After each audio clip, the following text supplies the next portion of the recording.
President Sara Duterte has declared her intention to run for president in the 2028 elections. What does the palace have to say about this? Good luck. Good luck. Good luck.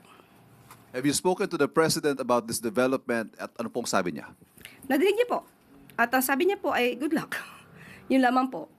At nadinig niya po ang mga sinabi na pinagsisisihan at humihingi ng patawaran itong sa Vice Presidente. At yun nga po, may mga bahagi nga yung kanyang pahayag that the palace might want to respond to. Unang-una, if I may quote, sa unang mga buwan ng aming mga termino, nakita ko na ang kawalan ng katapatan ni Bongbong Marcos Jr. sa mga pangako binitiwan ng kampanya. At kasunod po nito, humingi siya ng patawad kung tinulungan daw niyang mahalal si BBM bilang Pangulo. Okay, isa-isahin natin. Mas maganda po yan. Humingi siya ng kapatawaran dahil tinulungan niya sa pangangampanya. Tandaan po natin, ang taong bayan ang naghalal kay Pangulong Marcos Jr. Kung ano man po ang natulong niya, pareho naman po sila nagtulungan dahil ito ay unity team. Kaya wag niya pong solohin ang credit kung nanalo man ang Pangulo. At nakikita ngayon ng Pangulo, at rather ng mga kababayan natin, kung sino ba nagtatrabaho. Isang working president compared sa Vice Presidente. Isa pa ho, again, if I may quote, di ko kinaya maging bahagi ng 2025 budget na tadtad ng katiwalian. Pinili kong umalis sa gabinete kahit alam ko na since 2023 ang magiging kapalit ang aking impeachment. Pinag-uusapan po ba ang korupsyon, ang katiwalian? Siguro po dapat mauna muna na ihingi niya ng tawad kung ano man ang mga issue ng korupsyon at katiwalian at di umanong paglulustay ng confidential funds ng kanyang dalawang opisina at the time, OVP at ng DepEd. Kung meron pang napipintong impeachment, ito po ay dahil sa kanyang kagagawan mismo. Kung wala naman siyang ginawa na mga maanumalya at labag sa konstitusyon, hindi naman po siguro siya masasampahan ng mga impeachment complaints. Sunod na tanong mula kay Ivy Reyes, Bilyonaryo.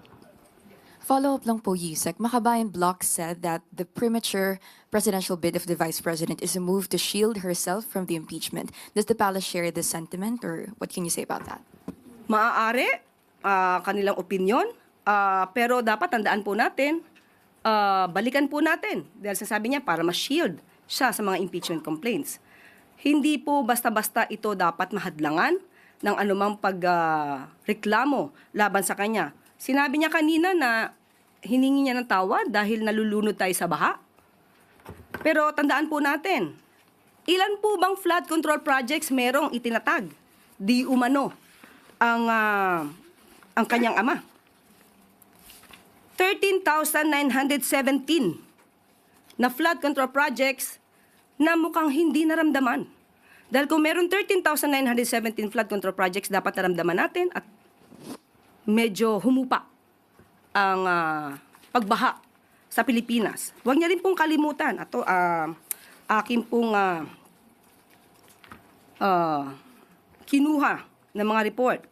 2016, meron pong local lane na bagyo na Nina na nagdulot din ng pagbaha. 2017, Orduha. 2018, Ompong. Nagkaroon ng massive landslide sa Benguet. 2019, Tisoy. 2020, Ambo. Lahat po ito ay may pagbaha. Taong 2020, Rolly. Ito po ang strongest landfalling typhoon ng 2020. Nandyan din po ang Ulysses, Odette at Agaton. So, hindi po pwedeng magmalinis na wala nangyaring pagbabaha sa panahon ng kanyang ama. At nandito pa rin po ang ibang report at aking ipapakita. 2021, nagkaroon po ng malawakang pagbaha sa Davao City kahit walang bagyo. Ito po ang isa. At ang sumusunod, ito lamang po ang aking na-print at marami pa po if you will research. Duterte's sluggish typhoon Reich recovery spending. Ayan po ang nangyari. Taong 2021. Hindi niya po makakaila ang mga pangyayaring ito. Kaya huwag niyang ipahid lamang sa Pangulo ang sinasabing pagbabaha. Dahil kung meron pong naganap na mga build, at kung talagang walang ghost projects ang dating nakaraang administrasyon, hindi natin mararanasan ang ganitong klaseng pagbabaha. 2018, Faced with disaster, Duterte falls from view. Ito po, at the time ay wala at hindi makita ang dating Pangulong Duterte.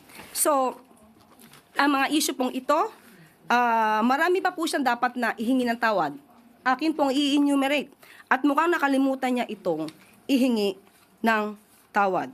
Una po, mas dapat niyang inunang humingi ng tawad sa taong bayan, lalong-lalo na sa mga biktima ng EJK. Dapat niya rin pong ihingi ng tawad at nakalimutan niya nang siya ay magsabing mayroon siyang kilalang assassin at handa siyang magpapatay. At ang assassin na to ay nag-agree or sumang-ayon sa kanyang plano. Dapat ihingi niya rin ng tawad ang mga fake news na ibinandera niya sa taong bayan. Ipaghingi rin niya po ng tawad ang mga pagbabakasyon, personal trip, at itong taon na 2025 ay gumastos ng 7 million, if I'm not mistaken, 2025, gumastos ng 7 million for the staff and the security for her personal trips. Dapat po rin niyang ihingi ng tawad nang tinanggap niya ang pagiging sekretary ng DepEd kahit inamin niya na wala siyang kaalam-alam sa pagiging sekretary ng DepEd. At pati ang matatag curriculum ay hindi niya na-review dahil inamin niyang wala siyang alam. Malaking kasalanan po yan sa taong bayan. At dapat din po niyang ihingi ng tawad ang puro paninira. Instead na siya ay magtrabaho at tumulong sa gobyerno. Matatandaan niyo siguro nung sinabi niyang siya ay may alam di umano na mapababa ang presyo ng bigas. Pero hindi niya gagawin dahil wala siyang balak tulungan ang Pangulo. Iyan po ay isang kasalanan sa bayan na dapat niyang ihingi ng tawad.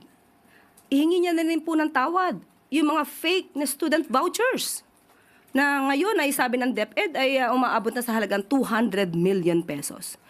Ihingi niya na rin po ng tawad ang mga panis at nabubulok na pagkain na i-deliver sa mga mag-aaral natin. Pati po yung mga missing school materials na hindi na-deliver sa mga estudyante. Ilan lamang po yan sa dapat niyang ihingi ng tawad sa bayan.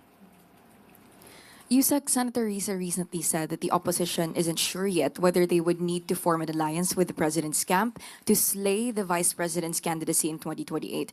Is the administration open to the idea of forming an alliance with the opposition? Hindi po napag-uusapan. Sa ngayon, hindi pa po yan napag-uusapan. Meron nga po tayong kasabihan at ito'y nabanggit ko na. Ang pagkakaiba ng politician at ng statesman. Ang politician, ang iniisip, ang susunod na eleksyon. Ang statesman, ang iniisip ang susunod na henerasyon. Sa ngayon po ay wala pa po napag-uusapan at kung meron pong magiging update patungkol po dyan ay ibibigay po agad namin sa inyo. Sunod na tanong mula kay Marisol Halili, TV5. Yusek, magandang umaga. Just one question po. Nabanggit nga kasi kanina ni VP Sara na patawad kung natulungan niyang manalo si PBBM. Is the President also feel the same way? Does the President also feel the same way? Na ihingi niya ng sorry tawad. dahil naging kapartner niya, katandem niya si VP Sara during the campaign? Malamang hindi naman po alam ng Pangulo na ang kanya magiging presidente ay puro bakasyon. At mga Vice Presidente na puro bakasyon. Vice Presidente na hindi siya tutulungan. Vice Presidente na ang magiging trabaho ay manira sa gobyerno.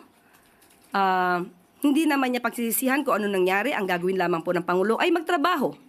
Kung hindi siya tutulungan ng kanyang Vice Presidente, wala naman po magagawa ang ating Pangulo, kundi magtrabaho na lamang para sa ating bayan. But ano po ang tingin ng Palas now na nagdeklara na ng kandidatura si VP Sara? Do you feel that she is a strong candidate? Mahirap tibagin? How does the administration feel about it? Wala po nararamdaman ng palasyo patungkol dyan. Depende na po sa tao kung paano nilang susuriin ang mga kandidato. Isipin po nila ang kandidato at magiging leader ay dapat na makabayan. Dapat interes ng bayan ang sinusulong. At maging cautious tayo, maging mapanuri kung isang Manchurian candidate ba ang maiboboto nyo. Sunod na tanong mula kay Ann Soberano, Bombo Radyo. Yusek, reaction lang din ng Malacanang. Ang pag-anunsyo po ngayong ka-early ni BP Sara ng kanyang presidential bid para sa 2028 ay isa po daw strategic political move na layong i-shape yung public perception. Probably po humihingi siya ng suporta at maibaba yung impact sa impeachment complaints laban sa kanya. Reaction po. Kaya nga po sinabi natin isa siya na maituturing na politician. Politician na ang iniisip ay ang susunod na eleksyon. Ang iniisip ay yung pansarili na interes, hindi ang taong bayan. So yun lang po ang nakikita natin kung bakit kaya kailangan niyang magdeklara na siya ay tatakbo na sa pagkapangulo sa susunod na eleksyon. Salamat, ma'am. Sunod na tanong mula kay Samuel Medinilla, Business Mirror.